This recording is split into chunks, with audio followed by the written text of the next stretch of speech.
来看今仔日台美双方正式完成签署台美对等贸易协定。台湾的关于对等关税是自去年平均35.78%降到15%。总统赖清德早起开记者会来说明，讲总统府会成立国家经济战略指导小组，由伊来担任调集人。农业部会变论成特别预算，成立300亿的农案基金来营运新的角色。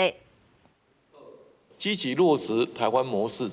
协助赴美投资的产业形成聚落，同时我们必须加强因应中国产能过剩问题，